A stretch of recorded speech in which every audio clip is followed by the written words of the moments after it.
নিখিল বড়ো ছাত্ৰ সন্থাৰ এক সজাতি দল আমাৰ জীৱানন্দ বা ৰূপে ৰাজু বসুমতাৰী তেওঁ যেহেতু এতিয়া পৃথিৱীত নাই, তেওঁক যেহেতু মাৰ্ডাৰ কৰা হ'ল, আমি আজি তেওঁৰ ঘৰত খবৰ ল'লোঁ আৰু আমি নিখিল বড়ো ছাত্ৰ সন্থা দুখেৰে আৰু যি ঘটনা ঘটিলে যি নিঃসংগভাৱে মানে আমি যেহেতু এটা ফটোগ্ৰাফ বা আজিৰ দিনত যি ইনভেষ্টিগেশ্যনত পুলিচে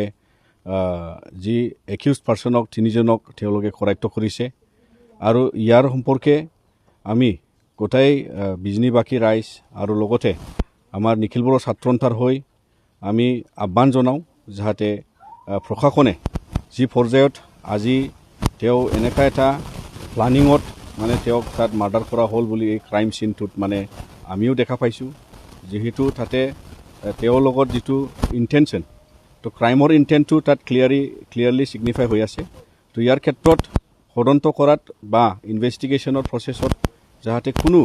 আইনিকভাৱে গাফিলতি নপৰে, লগতে তেওঁলোকক আজি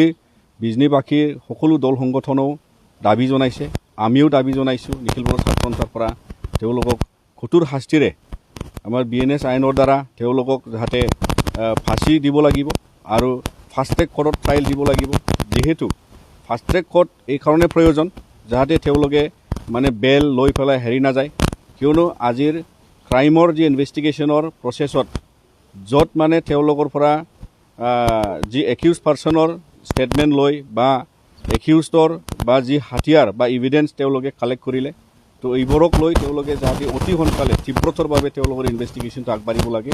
আৰু আমি নিখিল বড়ো ছাত্ৰ সন্থা আহ্বান জনাওঁ যাতে বিজনীবাসী ৰাইজৰ লগত তেনেকুৱা যদি দুষ্কৃতিকাৰী থাকে সমাজত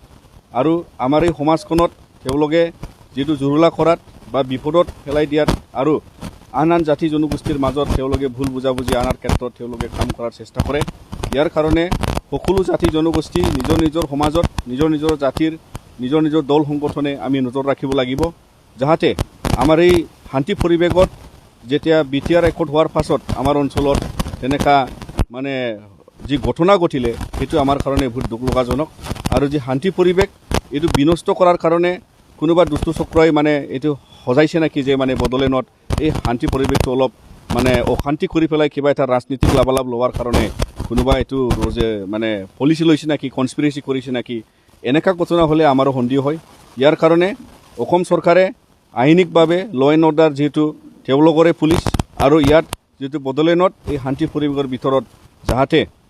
এনেকুৱা আৰু ভৱিষ্যতত ঘটনা নকৰে বা ঘটনা নঘটে, ইয়াৰ কাৰণে আমি আহ্বান জনাইছোঁ। আৰু অনাগত দিনত অতি সোনকালে তেওঁলোকৰ পৰিবাৰক যাতে অসম চৰকাৰ আৰু বড়োলেণ্ড চৰকাৰে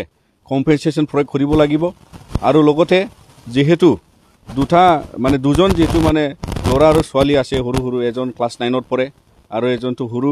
4 বছৰৰ, তো ইয়াৰ ক্ষেত্ৰত আমি চৰকাৰক আহ্বান জনাইছোঁ যদি ক্ষতিপূৰণৰ লগতে যদি সংস্থাপন দিব পাৰে, ৰিহেবিলিটেশ্যন দিব পাৰে, কোনোবা এটা চাকৰি বা কিবা এটা মানে যি বাজেই আছে ঘৰত তেওঁক যদি এনেকুৱা এটা সংস্থাপন দিব পাৰে, তেনেহ'লে এই ফেমিলিৰ কাৰণে যিহেতু সৰু ফেমিলি হ'লেও মানে ৰাজু দাই মানে তেওঁলোকৰ ঘৰৰ মানে ডিপেণ্ডেণ্ট এজন মানে ফেমিলি যত্ন ল'ব লাগে, তেওঁৰে ৰেছপনচিবিলিটি আছিলে, আজি তেওঁ নাই। তো ইয়াৰ ক্ষেত্ৰত মানে ফেমিলিৰ যি আগবাঢ়া বা বিভিন্ন অৰ্থনৈতিকভাৱে তেওঁলোকে মানে জৰুৰা হৈ পৰিব। তো ইয়াৰ ক্ষেত্ৰত আমি নিখিল বড়ো ছাত্ৰ সন্থাৰ হৈ আহ্বান জনাইছোঁ চৰকাৰক যাতে তেওঁলোকে ক্ষতিপূৰণৰ লগতে ৰিহেবিলিটেশ্যন ব্যৱস্থা লৈ চাকৰি দিয়াৰ সুবিধা প্ৰয়োগ কৰিব লাগে বুলি আমি আহ্বান জনাইছোঁ।